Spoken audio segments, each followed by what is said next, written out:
Good evening, everyone, and welcome back to Cannon Chatter TV. I'm G Talks Arsenal, and welcome back to forgot the name of the show there for a second. Three Lions Road to Wembley.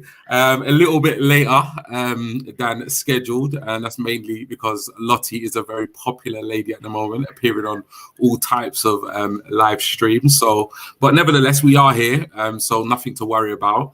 Obviously, we're going to be reviewing last night's historic, 2-0 victory against Germany. But obviously, yeah, so I'm here with Lottie tonight. How are you feeling, Lottie, about last night's victory? I'm still sitting on cloud nine. Did that really happen last night? It's crazy. I just can't believe it. I mean, you heard me on my other voice notes on our group chat, It was just like, Oh my God, we did it. We did it. And it's just, do you know what? It's just so nice to believe in England again. I mean, I stopped watching back in the suspend days. Obviously, I was like, look, you're not younger then. Do you know what I mean? But Southgate got me believing again. And I'm excited. I'm just happy to be an England fan. I don't care what's going on domestically, nothing. I don't care who's in that team. I want them to do well. Definitely. And it's coming home. It's coming home. Definitely. But like I say, like, you know what? Sorry, I didn't ask. You know what? To be honest, like I was just overwhelmed, with just like kind of jubilation. You know what? It's been a really difficult, obviously 18 months, 2 years with the whole COVID situation and, not being allowed to go out your house. And obviously, people, it's just been really negative. And I kind of just feel like it's what everybody needed. And obviously, as Arsenal fans, it's been even more compounded in terms of negativity because of the kind of season we've had. But I wasn't even that excited about the start of the Euros. Like I remember saying to you, I wasn't even sure if we were going to do these shows because I wasn't really excited about it. But like within the first game, I've just got sucked in, and last night's result was just fantastic. Like I can't even kind of put into words just kind of how good it felt. Do you know what I mean? So yeah, it was amazing. I loved the match. Obviously, we're going to get into it. We've kind of got carried away already. So what we're going to do is we will run the intro video, and then literally we're just going to get started. So see you in a sec, guys. Arsenal have gone through an entire league campaign without losing. The first time it's happened.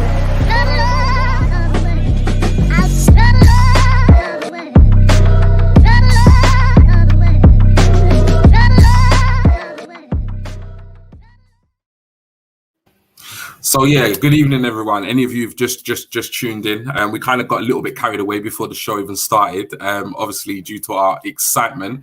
But yeah, we'll just address some of the kind of comments. Obviously, don't waste the tweet. Lottie's here. Don't worry, she's here. Okay. I just want to address Gary, I'm glad you've come with me, and so same with you, Mike. Glad you come with me. Good evening, Mike. Too busy on other channels, haha. We've got Mike again, Cloud9. I'm on Cloud 900. Yes. I know. I think that is the feeling, amongst all of us. We're just so like pleased. Obviously, we'll get into the performance, but just the result itself, like you can tell from us, like from everybody, like throughout social media yesterday, today, like everybody's just still buzzing. Good evening, Ryan. And we've got Albert here as well. Yes, Lottie, big up the Cannon Chatter. Smash the likes. Cheers, Albert. And Mike again, mate. At the end, I literally had to hold back the tears. It felt so damn amazing. I think we were all crying. We were all crying. A lot of people won't admit it, but I think they were. No worries, Albert. For letting you say it's coming home on my channel. You cut me off. You cut me off. And lastly, good evening. So yeah, it's it's like, yeah, it's crazy. Like we kind of got into it already, but yeah, it was just an amazing feeling. It's like I tuned in a little bit to Albert's show.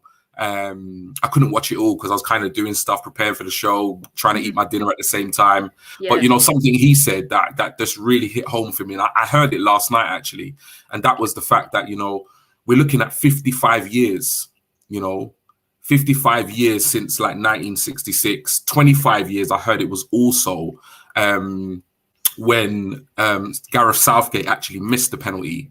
In Euro 96. So, Albert actually said, none of us were alive when we last beat Germany in a competitive tournament or competitive natured match. So It felt good, man. It felt really good. And you know what the funny thing was? Yeah, I didn't even realize that one of my neighbors was half German. So, so literally, yeah, the match was over.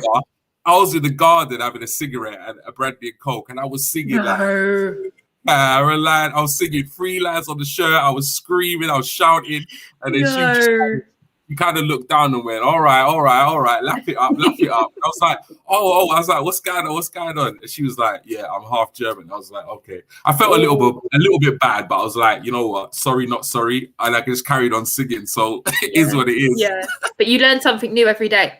There you go. Definitely. So yeah, it's crazy. But oh God, we've got Stephen. Is this Stephen? Stephen's joining us. I was crying too. Yeah. No, he was very quiet on the group chat. He was very quiet on the group chat last night, wasn't he? So we believe you. We believe you. Give them some context to that. Obviously, we've got a group chat. But give them some context. No, basically, we've got a group chat, and obviously, we just won.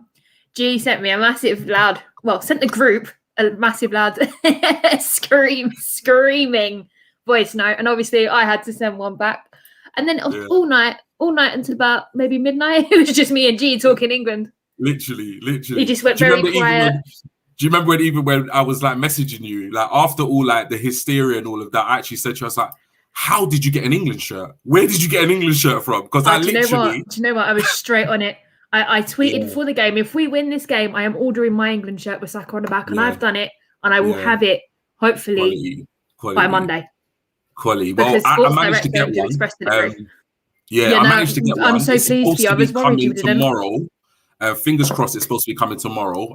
But I don't have name, number at. Literally, like, we got it in the basket and I just thought process it straight away. No messing around.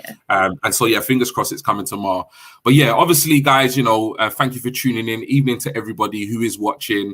We are going to kind of move on to do some match analysis and so forth. But I just thought it was really important just for us to all kind of get it out of our system, how we was feeling, how we're still feeling.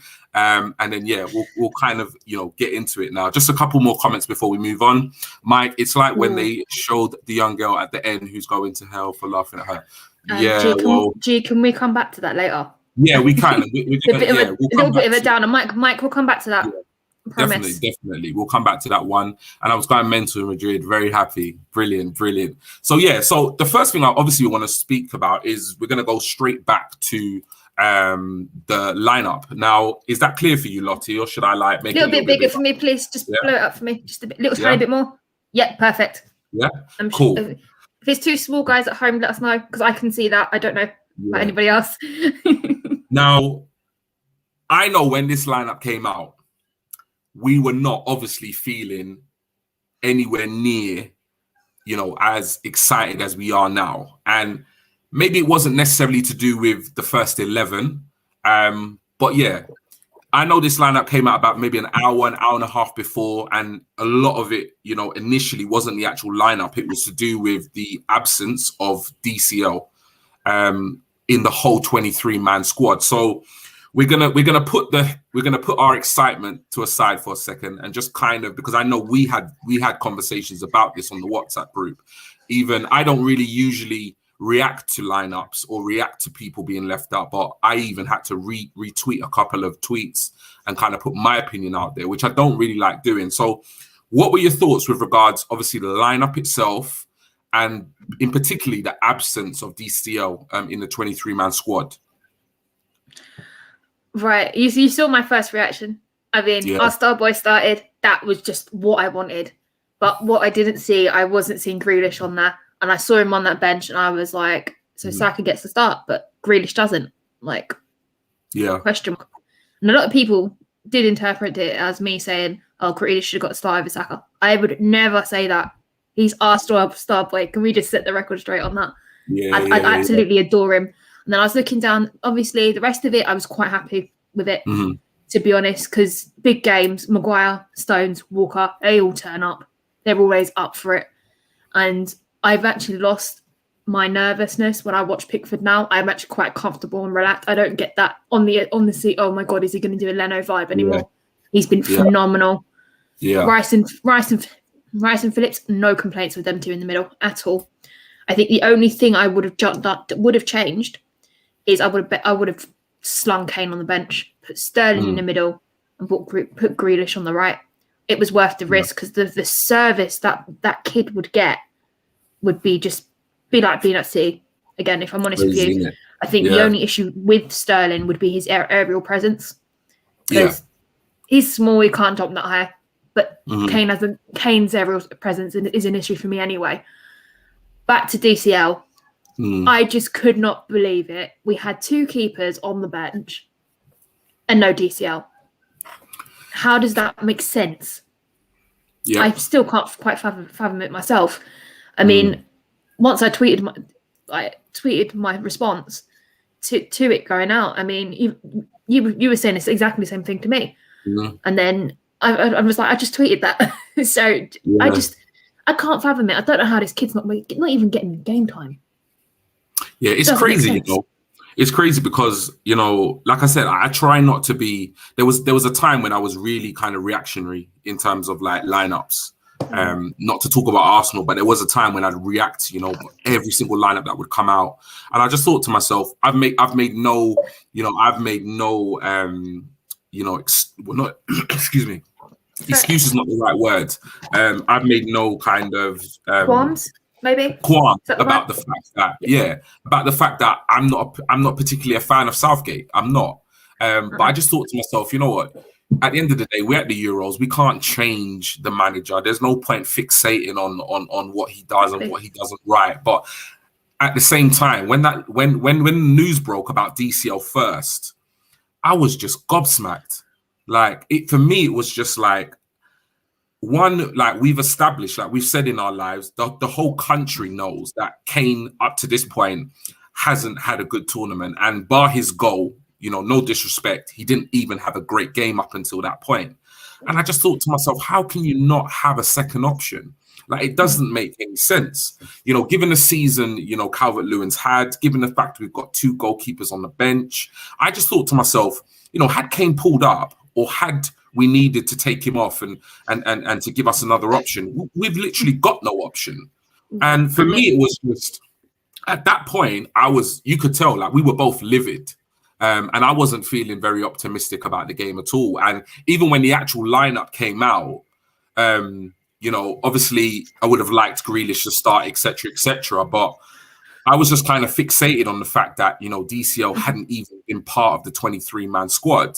You know, when I looked at the lineup, I thought, you know, it makes sense that we went to almost like a back 5 because we needed to basically counteract what the Germans were going to do.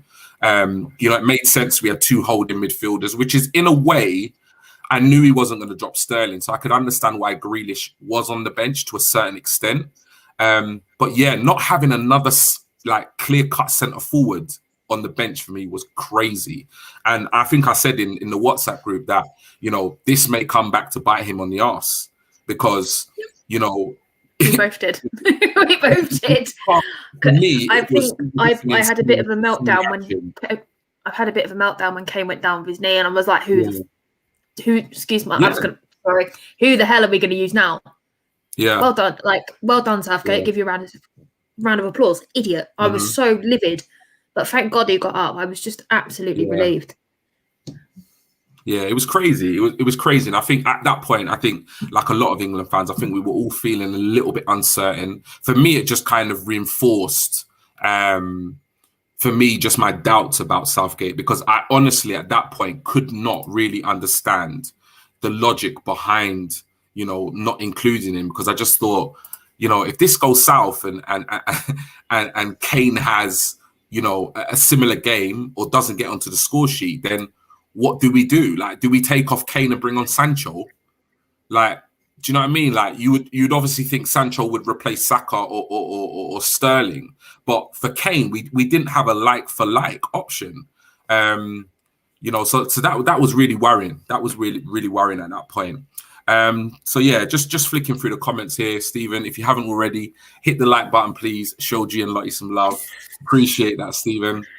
And lastly, Rashford would have been the go-to. And yeah, and that's something that, you know, we've also touched upon, you know, in terms of all the options that England have at their disposal. When you think Rashford, Ollie Watkins, DCL, like, I don't know about you, but DCL would be my go-to.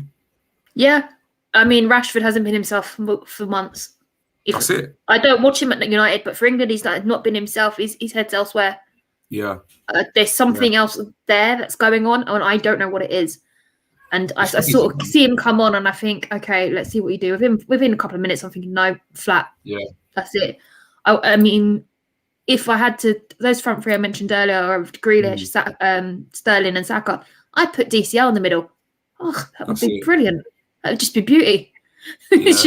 It's mad. You know? It's mad, isn't it? Like every kind of manager, every kind of manager, every kind of fan has their kind of perspective on what they want. But yeah, for me, there was very little logic to it. But anyway, the lineup came out. We all had our opinions, and you know what? There's no right or wrong opinion, and that's really important. And I think sometimes like people on Twitter don't really get that. It's like everybody's entitled to their opinion on the lineup. Everybody's entitled to their opinion on a player. Like for me, as long as it's not offensive or it's not derogatory, or it's not threatening. Opinion.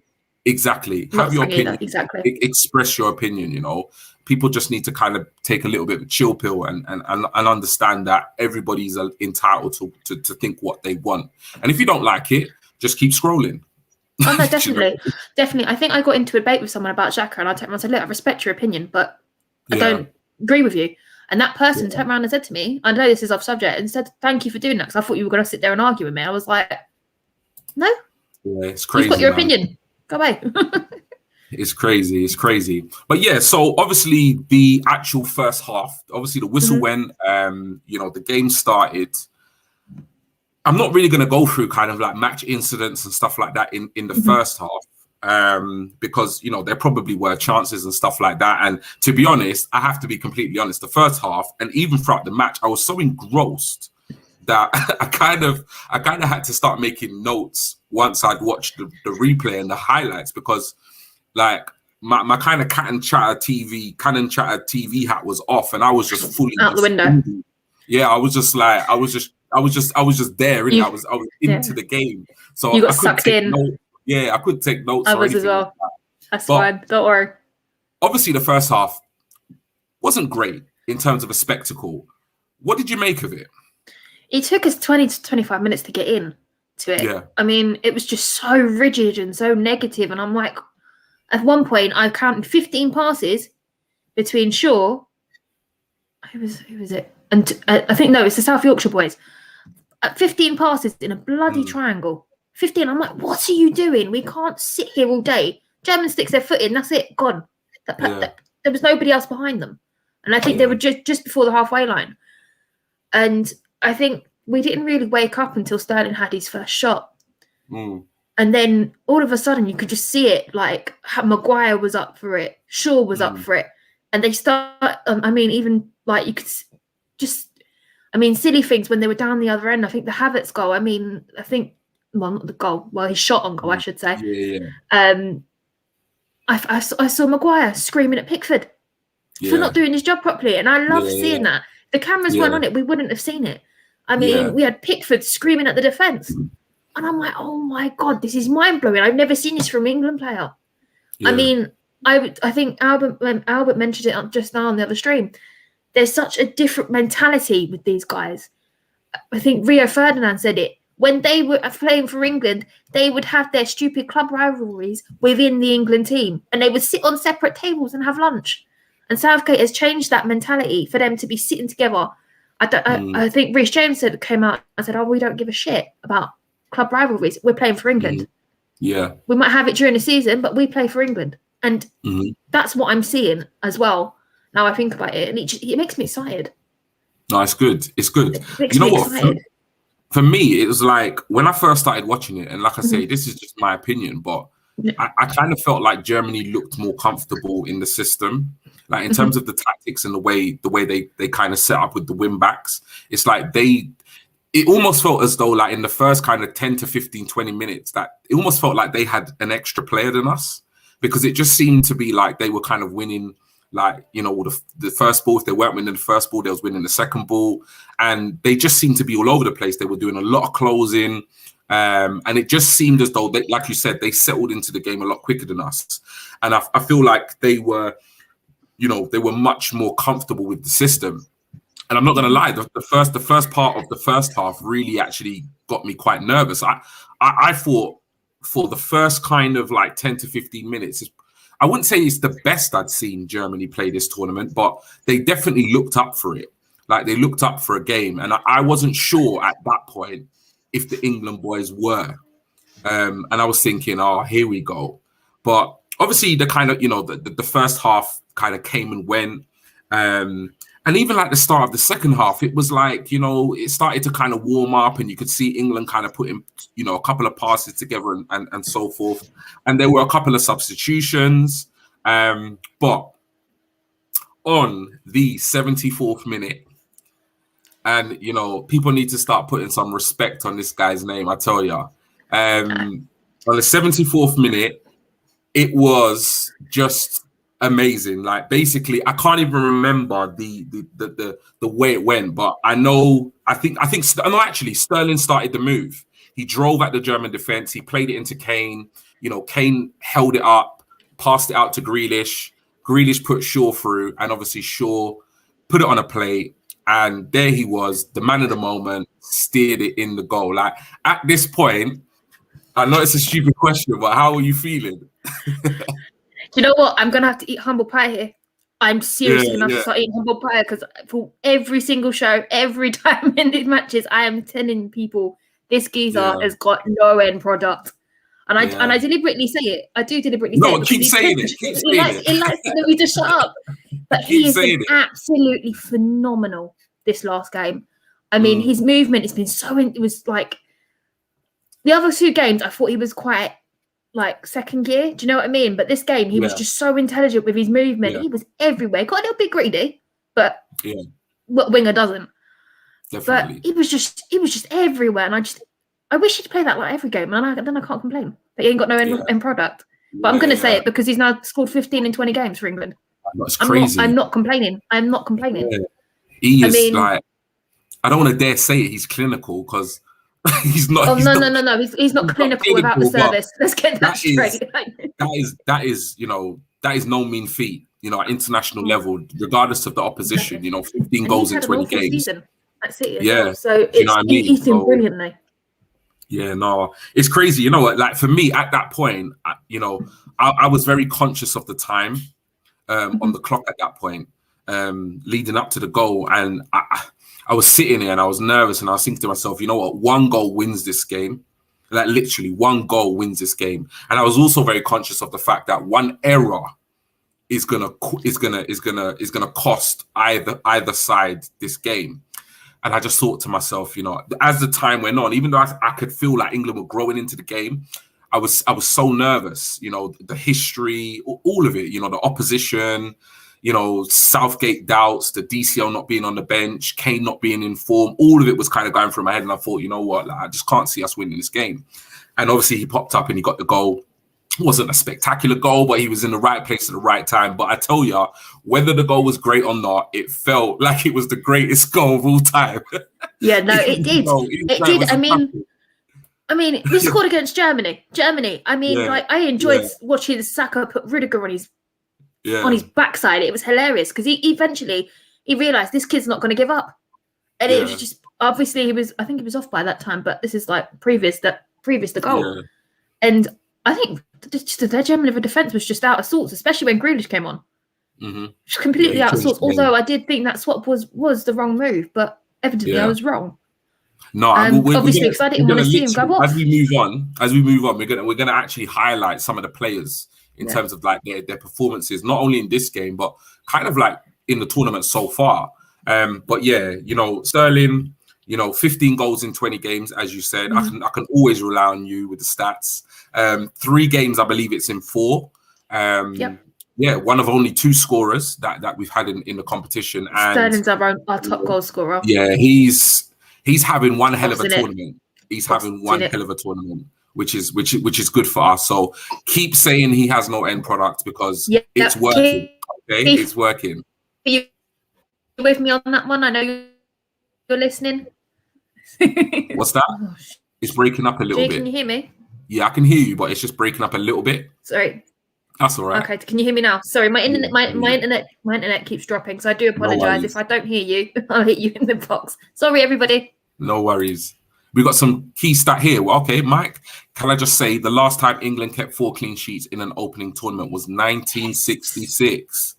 Thank you for that, Mike, because I wouldn't have known that. I can't remember when it was, but this is the first opening game we've won as well this year as well in a European tournament. Yeah. So now I want to take you on a bit of an emotional roller coaster. Right. So I believe it was on the 81st minute. I think about 7 minutes after Sterling had put us in front.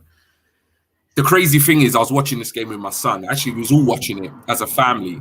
And Sterling had the ball. And my son literally said about a second or two before, don't lose it there, Sterling. Don't lose it there. And then literally, to be honest, I don't even know whether he passed it back or the player actually intercepted. But obviously the ball was taken away from him in a dangerous position. We clearly weren't ready for it. Muller was put right through on goal. And I'm telling you, at that point, for me, it was curtains. It was a certain goal. Like, how were you feeling at that point? And more importantly, how did you feel when he missed? Do you know what? I was sitting there in my Cannon Chatter hoodie. I pulled my hoodie up to here. I had my hood. I was peeking out like sitting there like a bread post box, like that. Crazy. I couldn't watch. I was sitting there thinking, please catch him. Just watching. Do you know Walker's speed yesterday was mind blowing. But I was just sitting there thinking, please catch him. And then I saw how far Pickford was out, and I was like, oh shit. Yeah. And then it sailed past the post.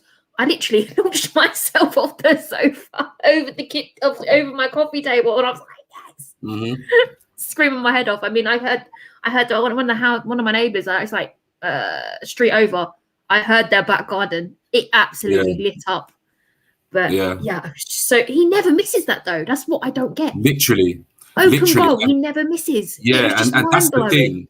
That's the thing. You know what? Like, if it was Timo Werner or whatever his name is, I would have been chilling. I would have been like, this guy, this guy's not gonna score. But when I knew it was Muller, I was like, listen, this guy is deadly in front of goal. I was like, he's not gonna miss. And I'd almost come to terms with the fact that it was now 1-1. I'd kind of just come to terms with that. We've conceded, and this is gonna go all the way to the wire. And when he didn't score, I was just like, wow. I was like, you know, this might actually be our night. You know, this might actually be the time we finally beat Germany. And, you know, got to thank the football gods, because, you know, Muller, who is an absolutely clinical striker or clinical player in front of goal, absolutely missed. And we've got here Keith saying, good evening, Keith. I think Sterling wanted to prove that Muller's got no end product either. Yeah, but he does. But he didn't last night, which was good. And obviously Sterling's praying hands reaction. And yeah, you know what? That was, you know, for me, because they obviously showed that. And you could see once Muller had missed, Sterling's relief, you know, that had gone wide, because he would have literally gone from hero to zero within the space of 7 minutes. And had we, and that's something we're going to touch upon. We're going to touch upon, you know, Sterling later on in the show in terms of how he's kind of represented by the mass media and by, you know, a proportion of English fans in terms of their opinions on him. But yeah, for me, obviously I didn't want England to concede at that point, but I was relieved we didn't concede, but I was just so relieved that it didn't go in for Sterling's sake, because given the goals he's got and given his performance last night, he really, really didn't deserve that. And so it was really good that that actually, you know, didn't happen. But you could see the relief. You could see the relief on his face. So obviously, you know, we've scored a goal. We've practically almost conceded, even though, you know, we ended up not conceding. And then on the 85th minute, two players again, and two players that we're going to touch upon later on in the show, two players combined again. And that was Shaw won the ball in midfield. played it to Grealish. Grealish with a pinpoint cross, and obviously Kane stuck it away. Now, rivalry aside, you know, Kane obviously Spurs striker, maybe not for long, hasn't had a great tournament, but we've also said if England are going to go all the way in this competition, we do need this geezer to find these shooting boots. He didn't find these shooting boots, but he got ahead on a really good cross. How are you feeling at this point? Do you know what? You're going to laugh at me in a second. I'm going to be honest with you. I've already admitted this once. I didn't think Kane scored. I thought it was Grealish. I celebrated like it was Grealish, and then I saw the replay, and it was Kane, and I was like, "Oh, okay." Oh, I thought it, honestly, I thought it, the angle of the camera on my screen, I thought it was Grealish. I'm not even joking with you. I'm serious. Yeah. Like if that was him, I would have been absolutely thrilled for him. Yeah. But I was like, "Oh, it's Kane. He's had a poor game." Yeah. You know what I mean? I did think he was poor yesterday. Even if though he got a goal, people are going to come for me for that, and I don't really care. But he's been poor all tournament, and for a player of his caliber, it's not good enough.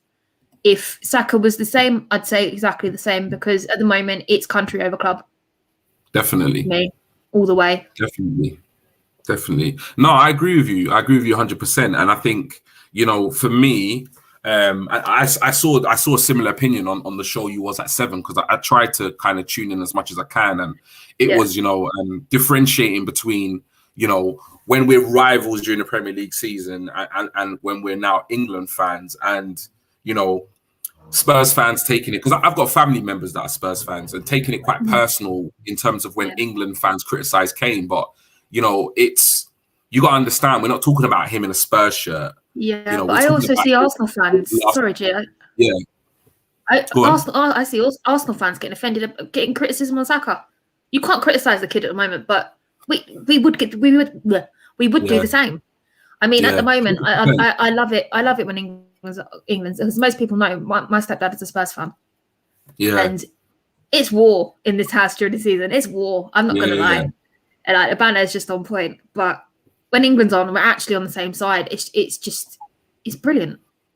You just get on, and my mum gets a holiday. Yeah, that's it. You put rivalry aside. Do you know what I mean? Exactly. It's like we're all English, so we want England to progress in the Euros. So we put rivalry aside, and like I said, even on these shows previously, we've not sat here and just insulted or taken cheap shots at Kane. We've just said, look, he's disappointing. In terms of the way he's playing and the way he's performing. So, and I said on previous shows, look, at the end of the day, regardless of who he plays for in terms of club football, this guy needs to find his shooting boots. He needs to start performing, because ultimately an informed Kane means a better England. It's that simple, and if he's not in form and he can't actually, recapture his form, then that's why I was so annoyed. And we were both so annoyed that DCL wasn't part of the 23-man squad, because, okay, if he isn't informed, then we have to have an option B. We have to have a plan B. Somebody almost like a like for like that, is good in the air, it does have a physical presence, can hold up the ball. Not having that when you've got that at your disposal is just kind of criminally insane. It doesn't make any sense. But nevertheless, we obviously won the game, which was fantastic. We're through. What else can be said? It's like, even now, it's like when I talk about it, it's just one of those things where it's almost like it's not so much that getting carried away. It's just the historical element of beating the Germans in a competitive match is so huge. And I think a lot of kind of other European countries are like, oh, steady on, you've not won anything, but regardless of whether we won it or not, that is a landmark victory for these English players. And in terms of the historical impact, they're English players. They know the significance of that victory. So it's gonna be massive for them in terms of moving forward in this competition. Massive. No, definitely, I completely agree with you. I mean, for me, this game, it's a bit like, I don't know, putting my Arsenal hat on here, but it's a bit like the North London derbies. Yeah, I live for those games every season, absolutely every season, and to get a fixture like this in this tournament on this massive stage, it's exciting. Yeah. And you could see with the fans back in the stadium what it meant to them once they got going. I mean, I loved it when Rice came off and he was pumping the crowd up and he's trying to get that energy to those players that they could feed off it, and they did. And that's the fans in that stadium. You did a good job. Yeah. Well done. Yeah. I wish I was there with you. I'm jealous as hell, but well done. The energy was electric. Like literally, even through the TV, it was, you know, and it wasn't even full. But you could feel it though, couldn't you? Sitting at home. It was crazy. Loved it. It was crazy. Absolutely loved it. But yeah, so obviously we got the victory, and we move forward. We move on to obviously the quarterfinals against Ukraine on Saturday at 8 p.m. We'll touch upon that a little bit later on in the show. Obviously, we won't go into too much depth with regards to the opposition, but obviously we'll see how we're feeling about the game, score predictions, etc. But what I wanted to kind of do at this point is just kind of highlight. Now, sometimes it's a little bit unfair. You don't want to highlight particular players, and I think sometimes the defensive players get kind of overlooked to a certain extent. But I just kind of picked out some players. Now, I know we've touched upon it. I know we're biased, but honestly, how good is this kid? Oh God, do you know what? He's 19 years old. He plays like he's 27 and he's humble as hell. I love him. Yeah. I feel like a proud parent and I don't have any children. Do you know what I mean? Yeah. And obviously you and Stephen would know what that feels like. I don't have any, and I'm like, I'm so proud of him. He's 19. Do you know what I mean? And he's 19. He looks so about amazing. 12. But yeah, he does look about 12. He's literally leaving international defenders on their backside at the Euros. It's just crazy. As I said earlier, I love seeing Rudiger on his ass. I cannot stand Rudiger, especially after what he did to De Bruyne. That mask is ridiculous. He shouldn't have it. If he's going to have it, it should be plastic, not metal. Because I just could not believe what he did to De Bruyne. That was just like his face was out here. My heart went to the kid. It really did. But back onto this, he's just our star boy. I love him. Yeah. I've got him on my England shirt. So I know. I saw. I'm happy. You know what? It's one of those things where it's just like I have to be completely honest. And, say to myself, like, have I seen a player, an Arsenal player that young and that good in the whole time I've been an Arsenal fan? And obviously, as football fans, we often quite fickle, we can kind of like remember players from one season. Yeah, and, it can get all blurred over the years. But like this kid is he's just phenomenal. Like, it's like what's so amazing about him is every single time people question his ability to adapt, his ability to perform. Huh? Oh, it's all right. My daughter's trying to say goodnight to me. Yeah.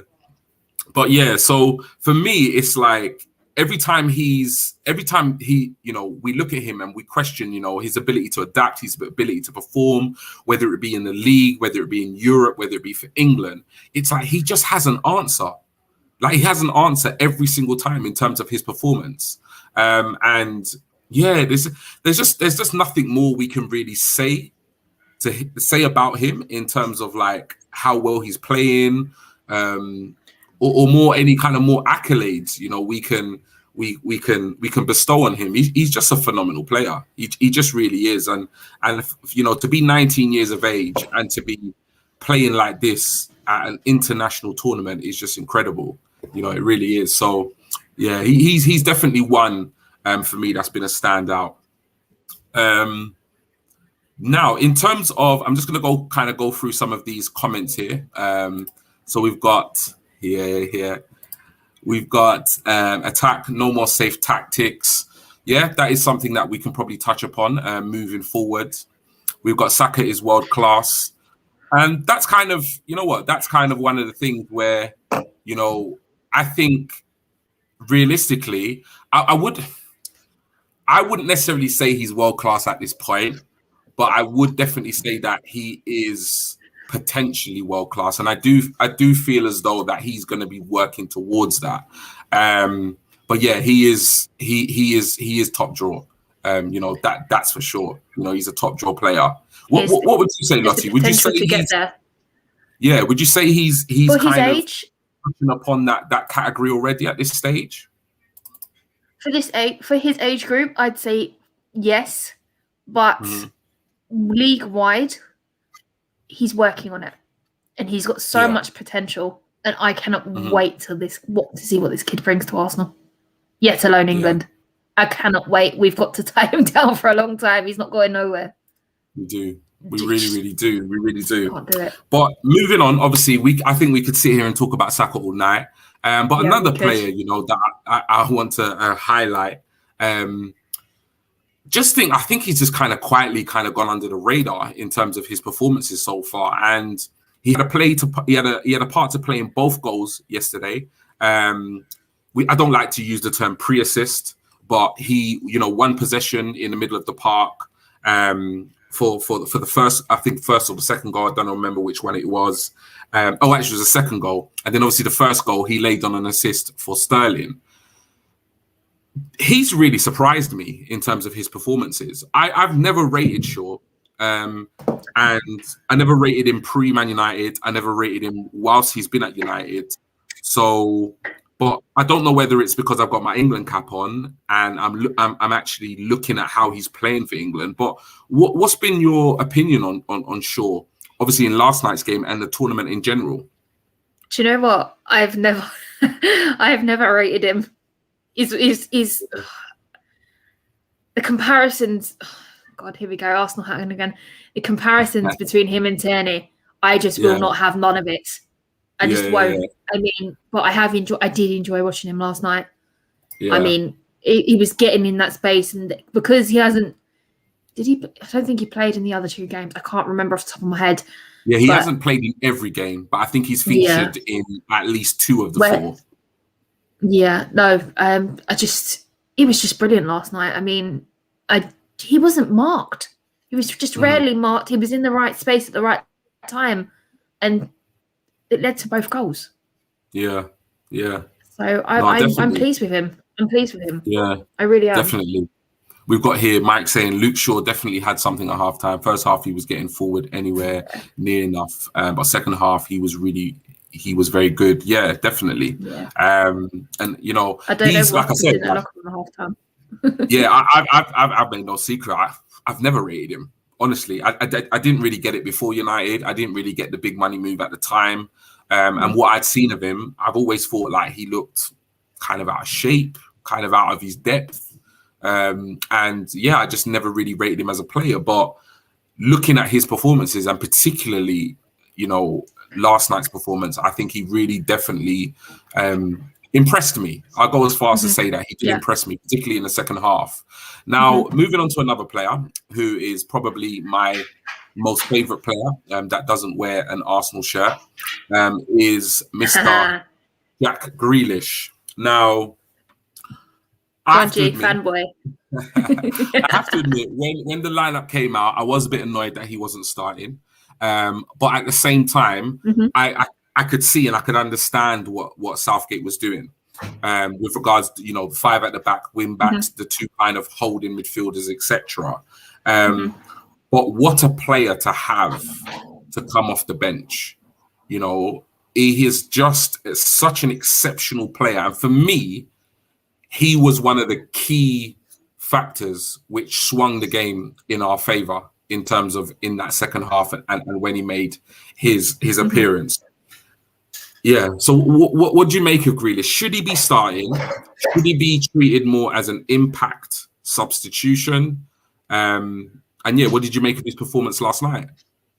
Do you know what? I tweeted, and I'm going to say it again. His substitution was the wrong one, but it worked out for Southgate. Yeah. I'm not going to lie. It worked out. It did. It worked out. He got very lucky at that point. I mean, I'd love to see Saka and Grealish starting every time, but it's not going to happen. Sterling's doing too well. Sterling is the only player that is undroppable. That defense, goalkeeper, undroppable, but the front you can play with. Sterling cannot be dropped to this point for being top goal scorer. Just can't. But I could potentially see Grealish starting against maybe weaker opposition. I think one of the reasons why Grealish or Mount or somebody like that, player did not start in the midfield last night was because I think they were quite, obviously respectful of the opposition we were playing. But I feel as though if you actually look at it, no disrespect to Ukraine because we've not played them yet, and these are all professional footballers. You've got Denmark, you've got Czech Republic in the competition still on us with the draw. I could potentially see Grealish starting in midfield in maybe one or hopefully more of those games. But it definitely made sense why he would have had Rice, and Phillips in the midfield. But maybe his role in this tournament will be an impact substitution from the bench. I think he will be. I find that he's our sort of wild card. He doesn't play slow football at all. I mean, there's points where we've been sitting there and I've been saying this game is crying out for him. We need some speed.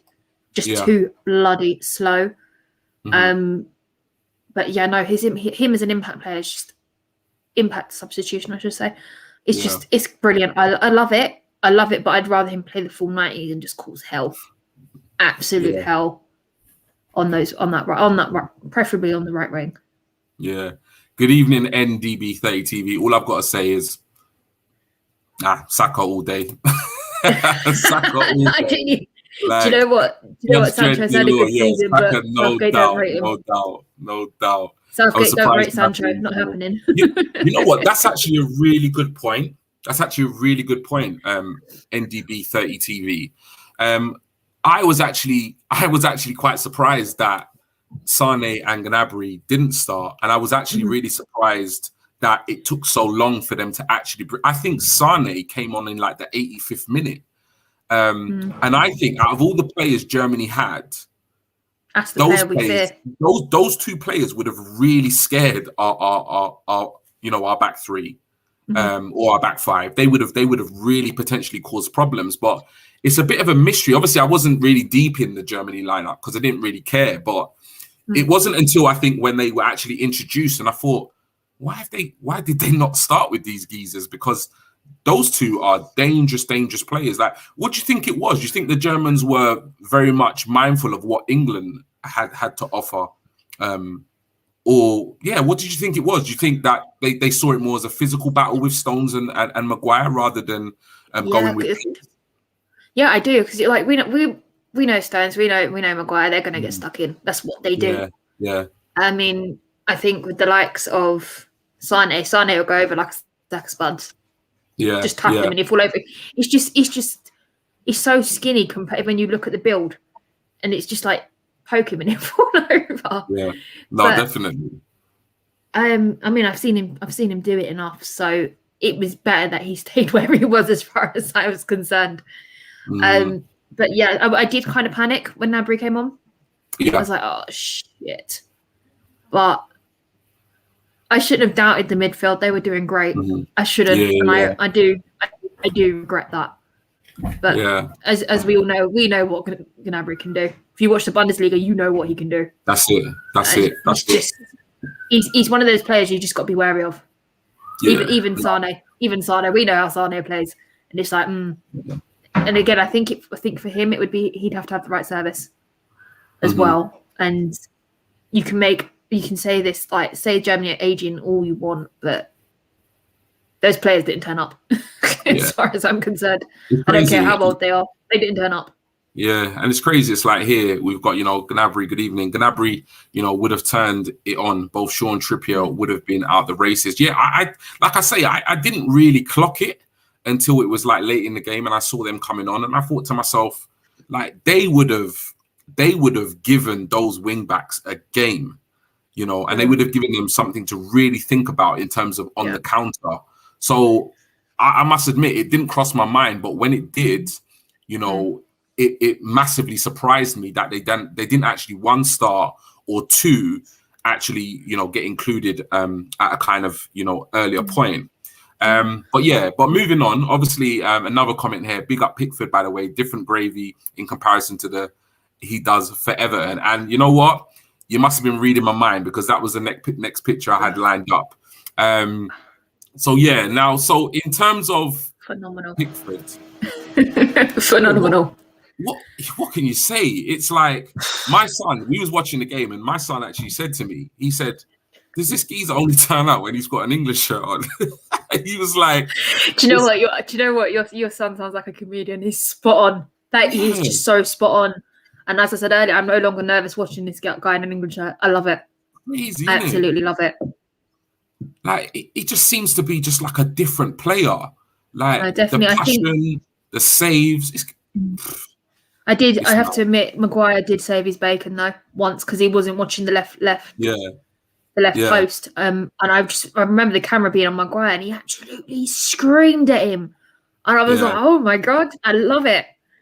And I think also I really did enjoy Pickford screaming at the defense, like, what the F are you doing? Like, you could actually lip read what he was saying and how angry he was, because he was having the game of his life. Yeah, he has. And you know what?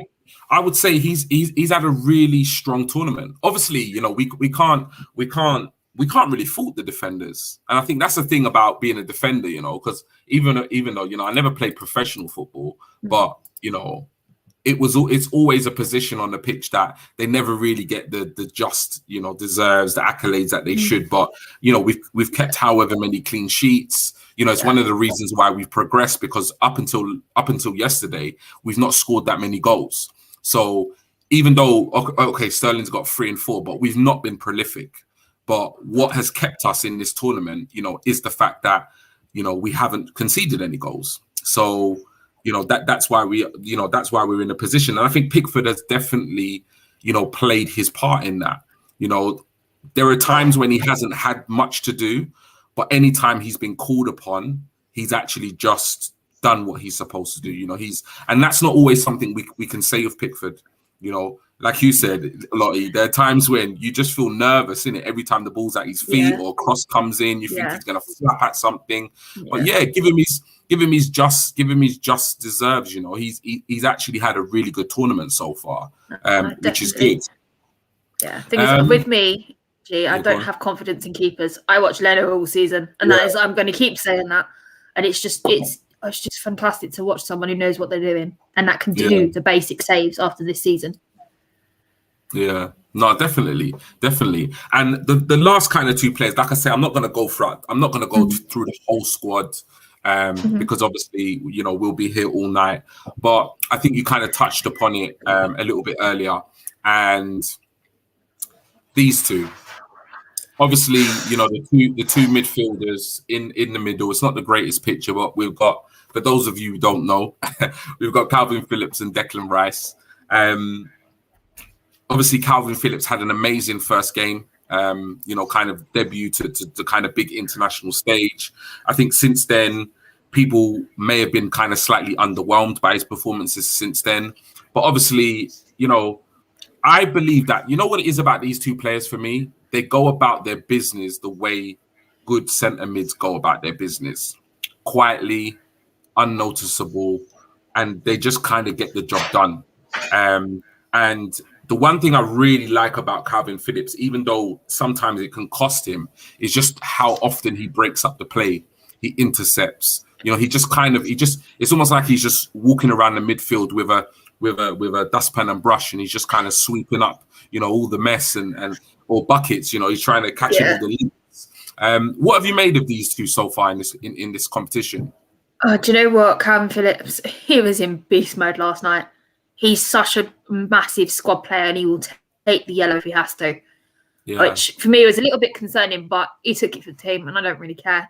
I absolutely adore the boy, and like, you can see what he's brought with him from Leeds. From Leeds, because Leeds play like that anyway. They don't care. They will get stuck in, and that's what I like about Leeds as well. But I think another really major unsung hero of this tournament, it has been Declan Rice. He has kept that back line safe, and I absolutely think he's been phenomenal. And nobody's talking about it. He looked a bit out of sorts at the beginning of the game, and I was like, what's going on here? Because I do like watching him in general. But he was out of sorts for about maybe 10, 15 minutes, and then he just woke up and switched on and got that consistency back, which was he's just been one of the most consistent on that pitch in terms of doing what he's supposed to be doing. Definitely. And like Mike has said here, you know, that was something that did definitely worry me, you know, when the yellow card did come out. You know, they showed real maturity. You know, they showed real discipline. You know, to manage the position they play in, to kind of manage, you know, their interceptions, their tackles, to stay kind of level-headed on such a big occasion, given the fact that they had a yellow card or both had a yellow card. It shows real kind of leadership, real kind of, you know, maturity. So yeah, it was, you know, like I said, I think we could probably, you know, look at this whole England team and go through them and actually say, because nobody really played badly. Like Mings has been in the team. He's gone out of the team. Maguire's come in and he's kind of just, he's not disappointed. He's kind of just filled the boots where what Mings was doing. You know, I even said at one point, I said at one point in the match that, you know, Walker for me has had a really strong tournament. You know, in terms of, like, I've not been too overly impressed with him going forward, but defensively, his pace and his recovery pace is just brilliant. And he's just no nonsense. He kind of plays with a bit of an angry face on him, but you know, you can see the passion. You can see it in him when he's playing. So yeah, the whole England team, I think, played really well. I think the performance last night showed maturity in terms of the way they managed the game. So yeah, obviously we now move on to Saturday. We play Ukraine in the quarterfinals at 8 p.m. on Saturday. How are you feeling about this game? Thing is, I kind of watched Ukraine for the next game, so I want to see who we got. Yeah. And I think we're going to have to be very careful. Yeah. If I'm honest, I don't want to be, but the way they nicked that last goal, we can't underestimate them. I mean, I've sort of said they're the new dark horses because my process is working. Sorry, that's my cat. Just knocked over a broom. No worries. But I want to be confident in England as a team, but I don't know what Southgate's going to play. And that's kind of thing that's sitting in my head right now. But I am looking forward to the game, of course. So it's got to come home. Obviously, at this stage, you know, we have to talk about it. You know, we are very fortunate to be in a position where we are on the more favourable side of the draw. On the other side, you've got Switzerland, Spain, Italy, and Belgium. And obviously, on our side of it, we've got us, Ukraine, Czech Republic, and Denmark. So at this point, realistically, we've got to make it to the final, right? Anything less than the final appearance would be quite underwhelming. The only challenge in that and our side of things is Denmark. They're doing this for Eriksen. Yeah. That is the only game that worries me. They are not going down without a fight, and we need to turn up if we get them next after Ukraine. They're in this to win that for him after what happened to him. And if you've watched their games, you can see that they're playing for him, and it means so much more. But it also means a lot more, the same amount to us for different reasons. Yeah, and it's almost like that, you know, you don't want to say it, but it's almost like that sentimental. Obviously, what happened was awful. At the same time, you kind of feel as though like every single neutral fan is behind Denmark now. Like Denmark has kind of become everybody's second team. Yeah. So, you know, it's almost like everybody is wishing, you know, Denmark to do well, and rightly so. You know, and rightly so. What happened on that pitch was crazy.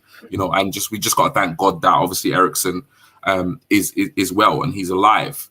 But yeah, I don't actually envision us coming across too many issues with regards to Ukraine. I also don't envision us coming across too many issues with the Czech Republic or Denmark, to be honest, if I'm completely honest. And for me, anything less than a final appearance would be very, very disappointing. Because I honestly don't believe we're going to get a better opportunity at this stage. You know, oh no, definitely, I completely agree with you.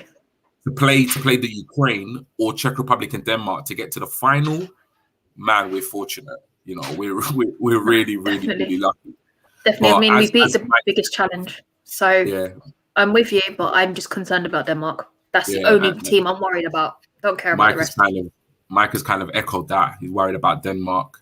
Exactly. And then obviously Keith's here. The only thing that stops us reaching the final is us. I'm most worried about the Czech Republic. You beat a team in the group, they always get you back if you meet them in the knockouts. Yeah. That is a good point. Got here, the Danish will get smoked. I think in England have got this. No problem. I like the confidence. So yeah, so look, score predictions for the Ukraine game. What are you feeling? 3-1 England, Saka to get his first England goal in a tournament. Okay, 3-1 England, Saka to score. I think it will be probably I'm going to go 2-0. I'm going to go clean sheet, 2-0. And I think in terms of scorers, I'll go with Saka to get his opening goal. And I think Sterling will continue his goal scoring form. So yeah, so we're both pretty confident. Kane will be in there as well, to be honest. He's now found his boots. He's got a confidence boost. So hopefully he can get his backside in gear. So in a nutshell, obviously, great performance, great result. We're through, we've maneuvered our way through the last 16. We're now looking forward to the quarterfinals. I think the whole nation is at this point now, obviously, aware that, the Euros is taking place. Even those that are not necessarily football fans, you can see it. It's starting to actually grip the nation at this point, which is good. Which is the moment I kind of like, because you go to the shop, everybody's talking about it. You're starting to see the flags, and you kind of got that real spirit, going on the streets, etc., etc. And last point, I don't know why he does it, but like. My exact feeling, why? Just why, Stephen? Why? Honestly. Gee, I needed you on Monday. I needed you on Monday. I just sat there and laughed at him. On Monday, I just sat there and laughed at him. I just couldn't. I was like, do you know what? I normally let G do this. I'm not even going to say anything. Oh, gosh. But look, yeah, so like I said, any final thoughts on the game or moving forward to Saturday? Do you know what? I'm just ready for this next game already. I mean, I don't know what I'm going to do tomorrow. There's no football. Yeah, I know. There's no football for the next 2 days. Is it 2 days? Yeah, Saturday we play, isn't it? So it's just like, crazy. What do I do? It was like that today. Yeah, it's crazy. Definitely, but at least we're here. Definitely. That's something to do. Do you know what I mean? Definitely. And I always loved doing 3 lines. Road to Wembley. I love it. It's so much fun. Yeah, no, definitely. Well, look, like I said, we move. Definitely, we'll talk about future shows and stuff like that. But we're still here. 3 Lions, Road to Wembley is still happening. Still going. Let it continue, because obviously the longer England's in the competition, the longer we'll be doing these shows. So it's all good. Yeah. But actually, obviously, Sorry, last thought. I don't know if anyone's noticed, but has anybody seen the newspapers today? Yes. The newspapers today. And Kane is absolutely everywhere. And not a mention of Sterling. Yeah. Not one mention. Apart from the Sun, who absolutely slate him. Yeah. So this is something that we kind of debated as a team earlier. In terms of, obviously, and I know this is not going to be everybody's cup of tea in terms of a conversation. The whole country's kind of behind, the team. The team's doing really well. And I was kind of and ahhing about the topic myself. It's something I've been massively aware of, but I wasn't necessarily sure if we should discuss it. But nevertheless, this is a platform right now for Arsenal fans, but right now it's for England fans. And we just wanted to kind of bring your attention to, obviously, kind of like the mainstream media coverage. Now, just kind of going through here. So we've got, we've got Kane on the front page. We've got Kane on the front page. We've got Kane on the front page. We've got Kane on the front page. And the only paper of all the papers that we noticed, or that I noticed, is that the Sun have put Sterling on the front. Now, it's one of those things where it's like, sometimes it can be quite a difficult conversation. And this is why I feel as though yesterday, when Sterling scored that goal, and even after the actual match, I went on my actual personal Instagram and I saw all the jubilation, you know, from England fans. But I saw a significant proportion of England fans particularly focus on Sterling and make a point to say, look, respect this guy, like give this guy some credit. This guy is literally carrying England through this tournament. And I kind of thought to myself, like, I knew the reasons why, because it was almost like, you know, Sterling has always had, you know, he's always had a certain relationship with the mass media and the press, and they've never really, you know, portrayed him in a positive light. You know, I remember there was a very, I should have got a picture of it, but there was a very distinct headline, and it was basically criticizing him for buying his mum a house, you know. And there was another headline about, you know, bad boy from Brent and all of this stuff, and it was all to do with the kind of narrative, you know, pushing out this narrative. And it's no surprise that, you know, he is obviously, you know, his ethnicity, he is, you know, he's British, he's born here, but he's a black player. So it's one of those things that, like I say, we kind of wanted to discuss. It'd be really good to kind of get your opinions on it, in terms of people who are watching. But yeah, what's your view on the whole representation or maybe even misrepresentation or lack of representation of some players or the other players? Do you know what? I think for me, with the Sun, it's a massive kick in the teeth to him. The amount of slander and awful headlines that have come off him for his tattoo or what he was doing, and it's built such a negative image of him. And for them to come up with something positive, it's just like, hang on a minute, you've been saying this for like God knows how long, and now you're starting to praise him. How dare you? I mean, I feel that paper does paint. I don't know how to say this. It does. How do I say this? It does paint young black players in a bad light. I mean, when we were watching Saka's first game in the tournament, I think it was on ITV, I believe. The commentators were sitting there in the first half discussing his GCSEs. The boy is playing football. Why are you doing that? And then the next day, I wasn't going to comment it, but the Daily Mail comes out saying he's moved his house out of his house in Barnet that his parents live in into this big extravagant house. He's earned it. He's 19 years old. He's humble, and he's playing like he is, and he plays for England. Can we not just enjoy that for 5 minutes instead of persecuting him? It just makes me so angry. It's not fair. And I really don't want to see Saka go through what Sterling has. Sterling's got a thicker skin than Saka. Saka's a kid. And that's what concerns me, because he's doing so well, and I don't want him to go off the rails. Yeah, I think, you know, like I said, it's one of those things where it's like, it's definitely something, you know, that I've always been aware of. It's definitely something that I think a lot of people are aware of. And I think it's also something, you know, we can kind of lose sight of, obviously, because, you know, England's doing really well. And, you know, we're behind the team, the whole nation is. But it's one of those things that needs to not be forgotten, because we need to, you know, we need to understand that, these guys are footballers, they're representing England, but, you know, they're also people, you know, and they also have families, and we also need to be aware of how we're being drip fed by the mass media in terms of just like, in terms of newspapers and what kind of narrative they're actually putting out there, because this narrative that they're putting out there, it's not by accident. You know, it's a very deliberate thing. And, you know, we don't want to sit here and we don't want to preach to you guys or anything like that, but it's just about being aware of how the media represents our English players, because they are all our players, you know? Yeah. Gee, I do have to praise ITV though.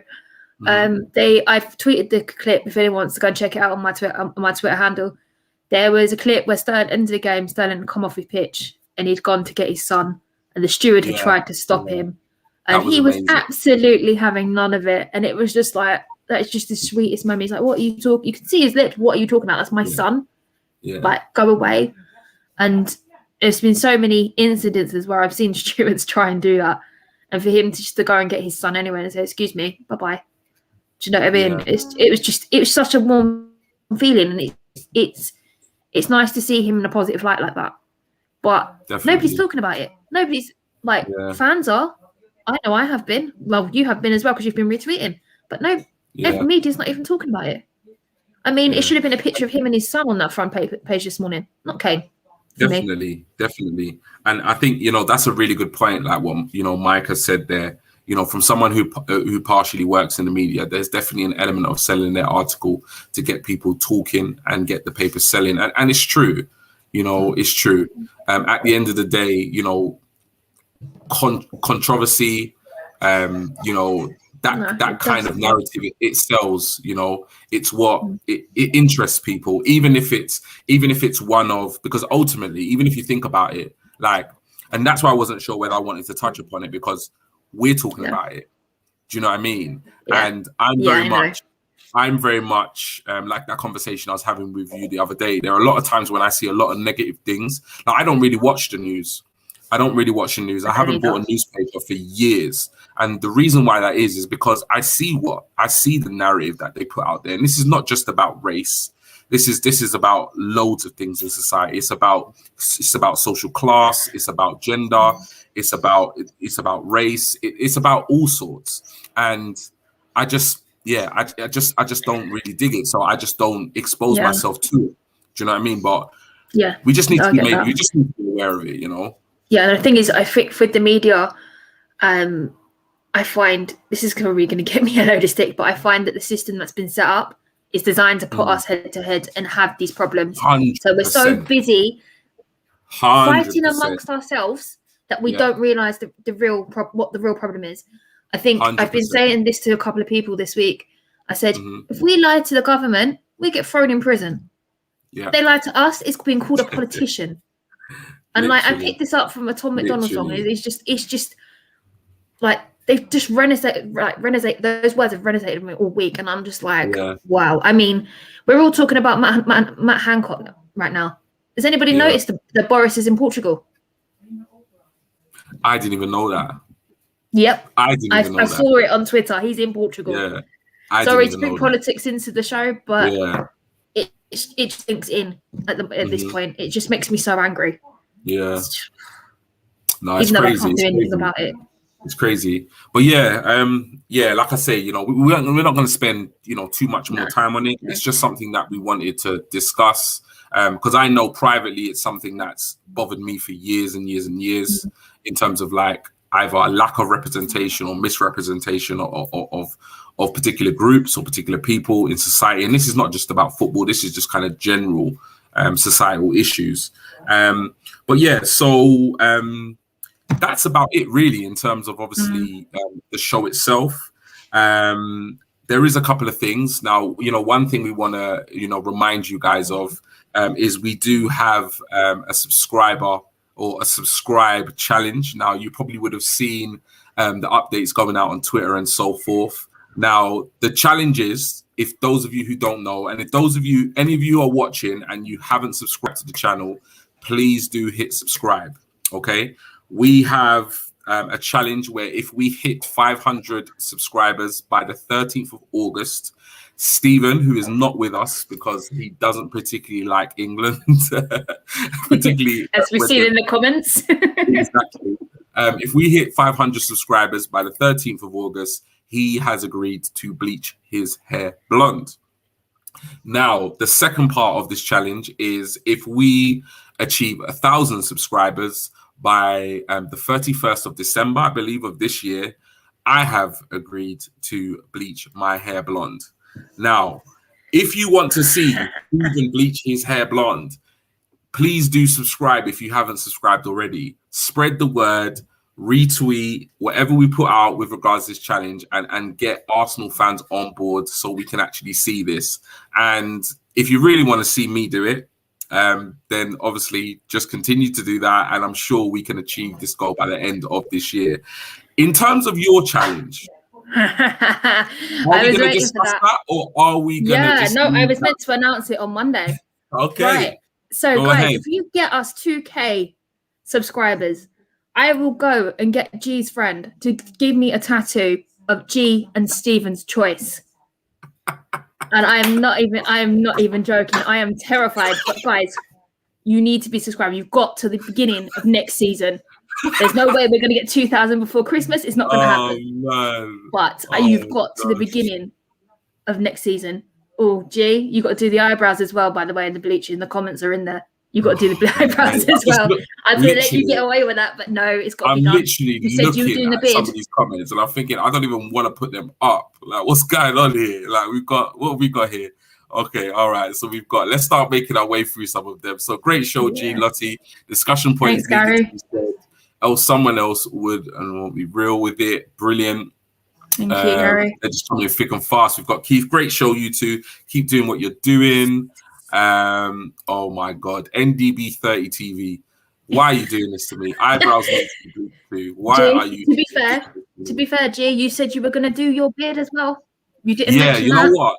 The last time, eyebrows and the mustache as well. Got to be done. Yeah. You know what? I don't know. I'm gonna have to look at my. If we get to 1,000 subscribers, then obviously I've got no excuse. But it might just be a week or a couple weeks of like Zoom meetings where my camera doesn't work because I'm not sure how that's gonna go down well in terms of work. So I might just have to pretend that my camera's broke. I tell you what, worst comes to worst, you can just shave it off when the color comes through. It's just the eyebrows you can't shave. Yeah. Sorry, I'm just picturing it now. I'm just having a laugh. Oh my God, I just can't imagine it. But yeah, definitely. If you want to see Stephen get his hair bleached, 500 subs. If you want to see me get my hair bleached, eyebrows tashed a lot, 1,000 subs by the end of the year. And if you want to see Lottie get a tattoo of me and Stephen's choice, then we need 2,000 subs by the start of next season. That so comment for NDB exactly what to do. Right, G. That comment from NDB30 TV. No, you do that. I will never speak to either of you again. Ever again. No. What about this one? This one? 1K subs and get a cane on your back. No. On his back. No, Antonio, you've got to go and buy a Harry Kane England shirt. We've already agreed this. You can't change that. Can't change that. I'm calling you out. Actually, about a tattoo, was he? He wasn't talking about a tattoo. He was talking about a shirt. He was talking about a shirt. Yeah, I've already got that bet on with him. So as soon as we hit 1,000, doesn't matter when he's going to buy a Harry Kane England shirt. I can't can't ask him to get his first shirt. Can't do it. That's just sacrilege. Definitely. So so that's the subs kind of topic covered. Yep. In terms of, and you know what, just kind of before we kind of move on. I know this has been mentioned twice, so thank you for mentioning it. Thank you for reminding me. It was reported earlier. I know Lottie, you shared it with me that there was a car accident, and it was believed that Ainsley Maitland-Niles was actually involved in this. At the time, we didn't know. I think Lottie sent it to the WhatsApp group, and I just said, you know what, I saw it, but I know the person who tweeted it actually took it down. Because there was a couple of comments about being respectful, we don't know the outcome, etc. And I was like, I don't know. I said, there's been no kind of official word from anyone saying, is it true? Is it not true? But all I said was, whoever it is, I just hope they're okay. Definitely. It looks as though it was his car, by the sounds of it. But, hopefully he's okay. So just wanna say, whoever it is, if it is Ainsley, if it isn't Ainsley, whoever it is, we just want to obviously wish them well. Hope they're well, hope they're safe. Thoughts and prayers, go out to them, hope, etc. Because it's whether for me, whether or not it's a footballer or not, it's irrelevant. It's irrelevant. It's a car accident, and if somebody is potentially harmed or got any kind of injury or life-threatening injury, you don't want to wish that upon anybody. So whoever it is in that car, whether it's Ainsley or not, we wish you all the best. What was you going to say, Lottie? Was you going to say something? I was going to just let everyone know that hopefully I'll be seeing your ideas very soon, and we'll have them up in the next maybe 2 weeks, should we say? I know you're plotting something. Do you know what? I might actually go and ask. I've forgotten his name. The guy that does. What's his name? What's that? The gentleman that does our overlays. I'm going to see if he can come up with something for me. I'm going to throw one in for myself. Definitely. I think the brilliant thing is like you say, like, you know, we get down to 3 and then we can start showing people, and then we can maybe put it out for a vote. Ooh, yeah, that sounds like fun. We don't have a problem with regards like facilities and that, because, you know, like we were talking, my best friend's brother is, you know, owns his own tattoo shop. So do you know what I mean? We might even be able to like live stream it, part of it, or that would be like fun. That would be fun. Obviously, Stephen, we'd have to get Stephen over from Ireland though. I think he'd have to come over. Yeah, have to come over for it. We definitely start the season. Definitely. One last thing before we kind of like run through the socials, wish everybody a good evening and let you know when we're back on, is something else that we are getting involved with. So do you want to run us through it, Lottie? Yeah. So next season, starting from the 13th of August, I'm going to be running the Fantasy Football League. I've recently been playing around with the Euros one, and I've done actually quite well. I'm quite pleased with myself. Ignore me blowing my own trumpet, but I thought it'd be really great to make our own league. We want you to be involved. We're looking at prizes at Christmas and potentially putting up a nice big one for the end of the season for the best performer. If you want to play, you can go on to fantasy.premierleague.com, or you can just download your Premier League app on your Android or iPhone. And if you obviously got to pick your team first, and then you can come and join our league. Our entry code is on screen right now if you want to join. But we will obviously keep that tweeting it. But if you forget what it is, you can come check this clip out again, or come find it, or you can find it on one of our socials. It will be there. We want many people involved as possible. You can't let us win either. Me, Stephen, and G, we're in there. Yeah, you can't let us win. We've got our teams. They're not finalized. And it was so funny because like Lottie and Stephen were like, "Oh, do it! You got to jump on it. You got to go." I was always going to do it, but I remember when you lot were having a conversation, I was busy kind of looking after the little one the other day, so I wasn't really in the group chat that much. And then when Stephen and you were like, "Oh, just do it now," and I'm like, "Listen, I got to sit down. I got to take my time." Yeah, I know that, but thing is, I think it was a case of just wanting you in there so that when people join, I can know which one's yours. Obviously, your name's there, but I can identify your teams. Like I've got Not Quite Diamonds. You've got Steve's got Simply There. I'm gonna say it now. Anybody watching this, Lottie and Stephen already know what time it is, but anybody watching this, if you want this smoke, you need to come into the Fantasy Premier League, and you got to play with All G's FC. That's my name. That's the name of my team. Yes. All G's FC. Do you know what? You've got to take on the Not Quite Diamonds team and sign up. Not Quite Diamonds. We're there. We're waiting for you. I've got my team finalized. That's how good it is. I've finalized it. I sat there for about a week playing with it. I'm ready to go. So guys, come and play. Come and play. Definitely. We'll be doing weekly updates and things throughout the season as well. Yeah, I'm really looking forward to it. You know, everybody that knows me and knows me well will tell you how competitive I am. Oh dear. I actually hate losing. I really, really hate losing, which is why, you know, this take on G thing where I've not won many, like it gets to me. I need to bring that back, you know what I mean, over the next couple of shows. So. Do you know what? I'm going to throw my hat into the ring. I want to challenge you to it. Did you see me? Stephen, if you're listening, I want to play. I want to play. Cool, isn't it?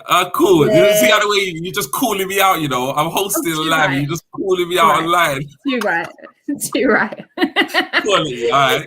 Thing is, if you go back through my media, and look for my quizzes I put out during the international break, just after the North London derby, and you'll know I'm the queen of quizzes. All right.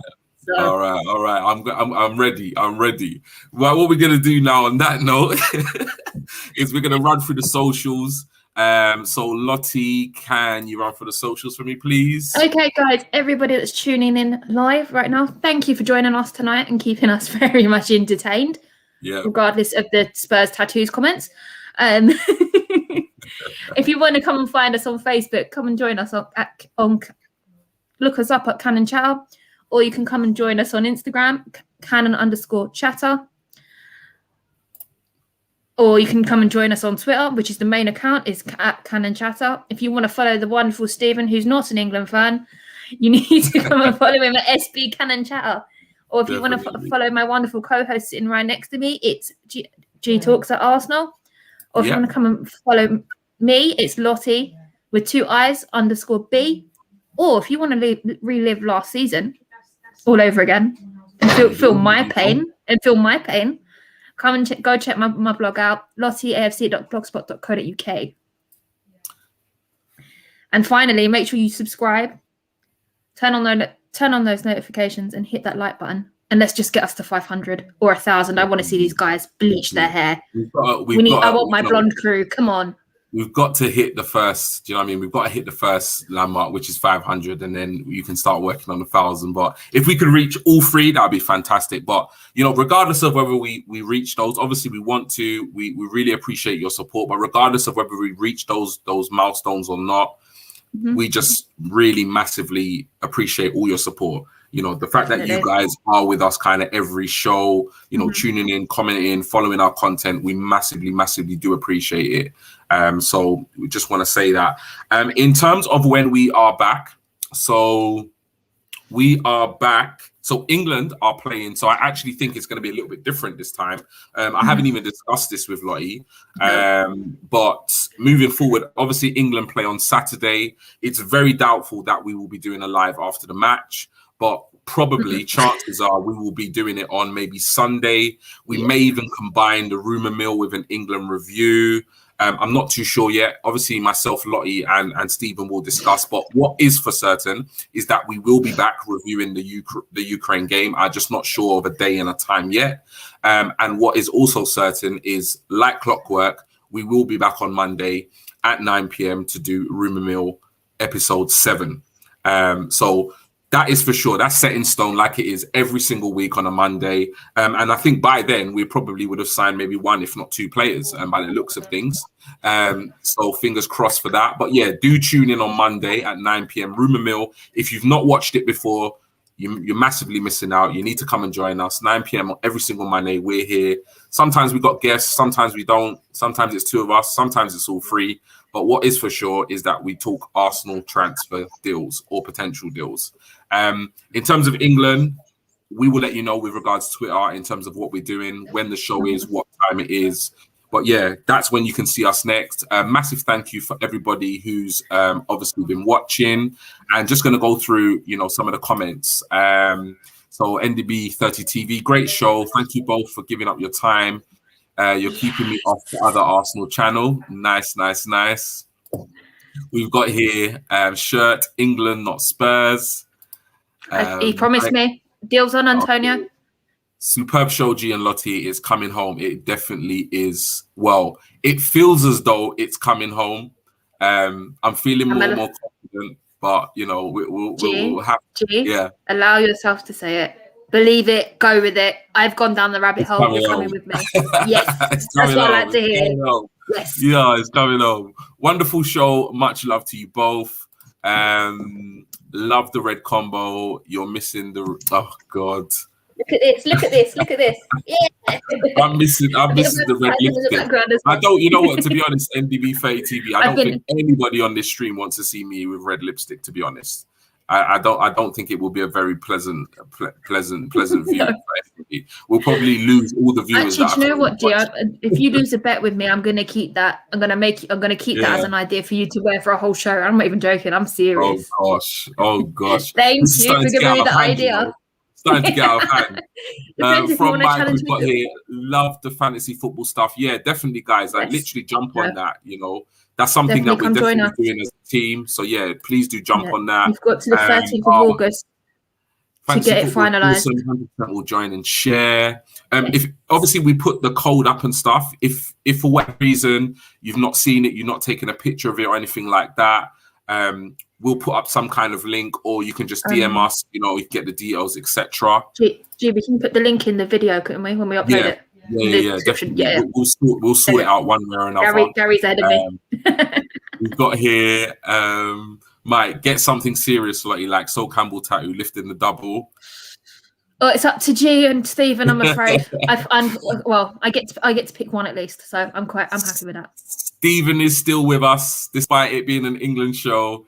Gary, I will add the link to the description on the video later for you, no problem. And Gary is the last comment. Thanks, Stephen. So yeah, massive thank you to everybody for joining us once again. You know, as much as we love Arsenal, and I think, you know, we're all looking forward to the new season, etc. You know, we love England, and there's nothing like England doing well in a major international competition. So, is it coming home, Lottie? It's coming home. It's coming. It's coming home. It's coming. It's coming. Football's coming home. On that note, good night, people. Good night, everybody. Take care. Have a good one, and we'll see you soon.